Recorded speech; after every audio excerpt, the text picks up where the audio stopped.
Salut les potos, on se retrouve aujourd'hui pour la revue du chapitre 9 mensuel de Boruto to Blue Vortex. Chapitre très intéressant. Il n'y a pas eu autant de développement que ça à quoi je m'attendais honnêtement, mais on reste quand même sur un chapitre assez sympathique. Ça commence avec Imawari qui est en discussion avec Kurama, puis à l'extérieur, bien sûr, à l'extérieur elle est inconsciente, à l'intérieur elle est en discussion avec Kurama. Puis donc à l'extérieur ça se tape beaucoup, tu vois, les mecs sont en train de les poursuivre.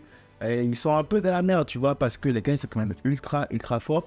Et surtout, incroyablement poli. On va se le dire, ces gars, en fait, c'est la première fois que je vois des méchants, des antagonistes bien éduqués. Je sais pas si vous remarquez mes manières de parler. Oui, ils sont forcément mauvais, mais ils sont genre en mode, oui, c'est vrai qu'on a un objectif à faire, mais on va toujours le faire dans le calme et le respect. On va toujours agir dans le calme et le respect. C'est ce qu'ils font et franchement, c'est incroyable. Genre, je lisais le chapitre, mais je me dis, mais attends, ces mecs-là sont quand même bien éduqués, elle a la manière de parler et tout. C'est sympa. C'est la première fois que tu vois un méchant en fait qui s'exprime de façon bien éduquée et tout tralala. Bref, avant de revenir sur Imawari, on va revenir sur le mutant qui ressemble à Sasuke. Parce que dès que en fait c'est Sasuke, bam, t'as Sarada qui est arrivé. Sarada qui arrive comme ça, puis voilà quoi, ça commence à se taper dessus. Et là le mec en fait il jette toujours des volets sur Sarada. Alors, je pense que c'est pas parce que le mec a le gène de Sasuke qu'en fait il jette sur Sarada. Je pense plus qu'en fait déjà à la base, je crois 2 ou 3 chapitres auparavant, il a été dit que le gars, sa cible à lui, c'était Sarada. Tout comme le chef des mutants, sa cible, c'est Naruto Uzumaki.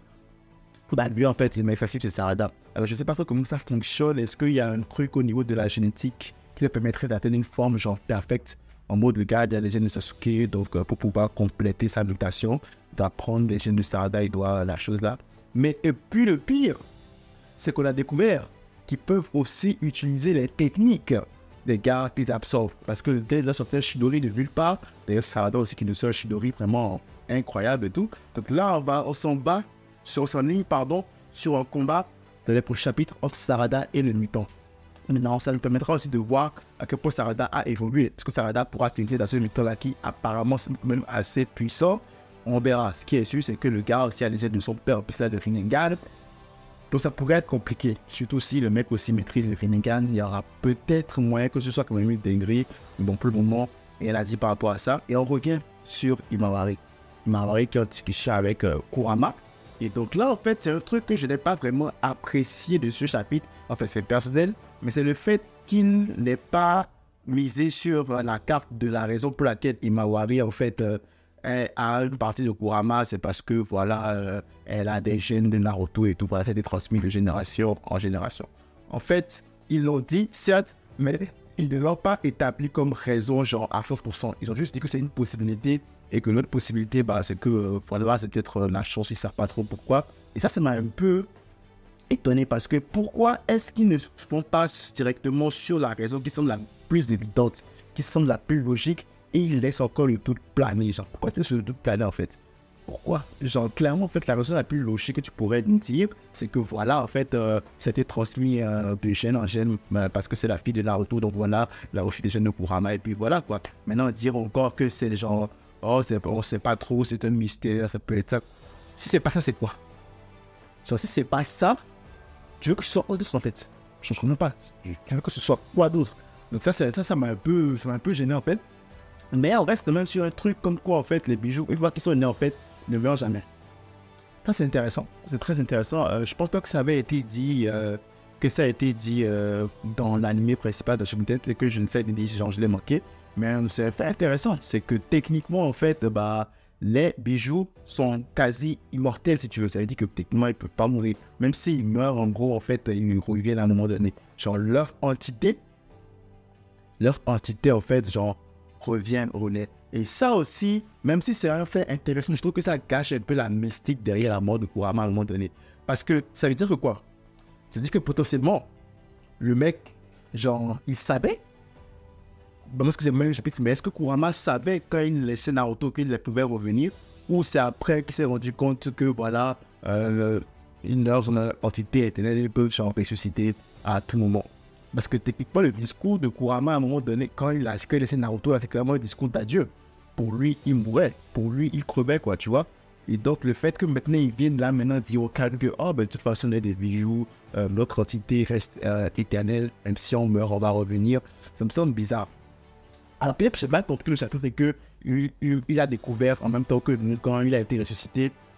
Mais j'espère que c'est le cas parce que si c'est qu'en fait il savait depuis le début qu'il allait revenir, ça me gâche un peu, tu vois, la mystique des trucs. Après, laissez-moi savoir ce que vous en pensez en commentaire, hein, mais moi, perso, en lisant le chapitre, c'est ce qui en fait est ressorti comme sentiment. C'est qu'en fait, on a un peu perdu de la mystique de la scène avec Naruto, quand il a fait les adieux à Naruto, parce que pourquoi tu fais des adieux aussi mélancoliques si tu sais que tu vas revenir après, quoi, tu vois. Ouais, c'était pas très fameux, c'était pas très cool. Et en même temps aussi, le fait qu'il n'établisse pas totalement que la raison pour laquelle il est en Imahari, c'est que juste un passage de génétique entre Naruto et puis sa fille, et qu'ils me disent que peut-être que c'est un truc mystérieux, que c'est un truc inexplicable, je sais pas pourquoi ils le font, on pourrait plus juste me dire, c'est parce que c'est la fille de Naruto, des jeunes sont passés, Kurama est passé, voilà, tranquille quoi. Genre, ce serait beaucoup plus simple, tu vois, que de chercher une raison farfelue et tout. Je ne sais pas. Donc voilà, donc il parle avec Imahari. Et en même temps, tu vois, il parle de manière douce à Imahari. Et bien sûr, encore une fois, encore heureux. Encore heureux que le Kurama ne soit pas à 100%. Ça, j'espère aussi qu'il va nous l'expliquer. Parce que, pourquoi si, techniquement, ok, admettons que les gènes sont passés. Pourquoi est-ce que Kurama est genre en petite forme? Pourquoi est-ce que Kurama n'est pas genre à sa forme, genre 100% quoi, tu vois? Parce que même si c'est un passage génétique, techniquement, je pense que les formations génétiques restent la même. Donc, du coup, techniquement, Kurama, en fait, reste Kurama, quoi. Sauf si l'information génétique s'adapte à la quantité de chakra ou à la maturité du chakra de son autre. Peut-être que là, ça expliquerait pourquoi est-ce que Kurama est en mode, tout rikiki, tout petit. Bref, donc il parlait à Imahari, je me suis dit, mais attends, ça change tellement. Là, t'as le premier contact entre Kurama et son hôte depuis Naruto, c'est un contact simplement amical, très friendly. Et quand je retourne dans le passé, je me rappelle du premier contact entre Naruto et Kurama, c'était vraiment genre, ça donnait des frissons là, c'était un mot, le gars venait le bouffer limite. Et donc je me dis, ouais, ça change. Les temps ont changé depuis et tu ressens en fait l'impact que Naruto a eu sur Kurama et ça fait plaisir à voir. Tu vois, quand tu es un fan qui a lu la série depuis le tout début, quand tu vois ce changement là en fait dans le caractère de Kurama, qui est en mode, ouais, qui a du vécu derrière tout ça. Donc, bref, pendant tout ce débat entre Kurama et Imahari, à l'extérieur, ça se tape. Puis t'as bien sûr Inojin et machin là, qui essaient tant bien que mal de s'échapper du mutant. Mais le mutant les attrape et tout, voilà. Et puis, bon, il réussit à capturer Imahari. Et là, tu te rends compte qu'en fait, les mecs, ils sont pas prêts. Hein. Ils sont pas prêts du tout. Ils sont pas prêts. Genre, je me demande en fait à quel point l'ellipse là, en fait, a aidé les autres personnages secondaires. Alors, oui, on sait que Boruto, clairement, épique. Imahari, normalement, elle aussi, elle a un pouvoir de malade, c'est bon. Peut-être Sarada aussi, ça part, mais les autres mecs, l'ellipse, on dirait que l'ellipse, ça n'a pas fait autant de bien aux autres personnages qu'aux personnages que c'est quoi, tu vois. Et ça, c'est un peu dommage pour le moment parce qu'on se rappelle de Shippuden quand même, dans l'ellipse, Shikamaru, il était quand même bien, hein. Il était quand même bien, quand il a eu son arc, il était vraiment OP, tu vois, avec Ikakuzu. Et là, maintenant, en fait, tu vois, Inojin, Shikada et compagnie là qui c'est pas trop ça quoi, tu vois, ils gagnent. Après encore, ils affrontent le chef des mutants.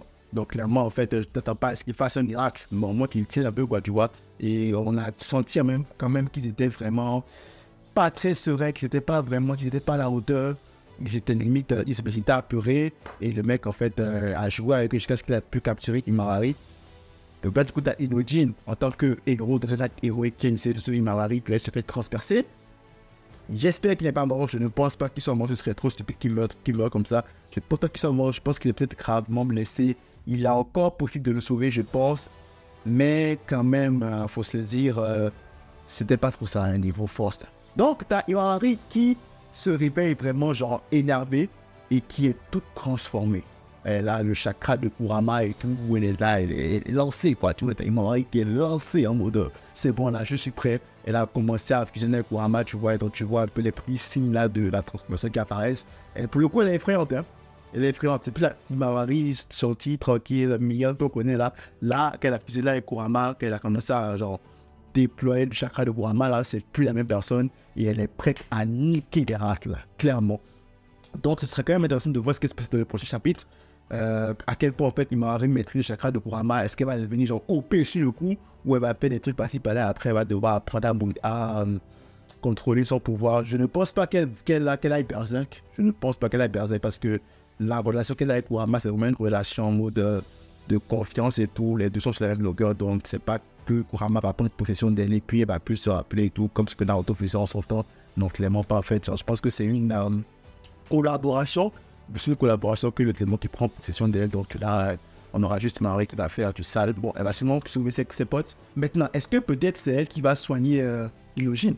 Peut-être qu'en plus de sa force et tout de bijoux là, elle a quand même aussi des capacités pour soigner quoi. Tu vois, ça pourrait être intéressant aussi comme pouvoir. Il me semble que Naruto l'avait eu à la fin, lors de la grande guerre ninja. Il me semble qu'il avait la capacité de soigner. Ou c'est après qu'il a eu les pouvoirs du Rikudo. Je ne me rappelle plus. Bref. Donc voilà, donc Maori se joue de la bataille et va affronter le mutant. Je ne pense pas qu'elle va gagner le mutant. Je pense pas que ce serait vraiment genre incroyable.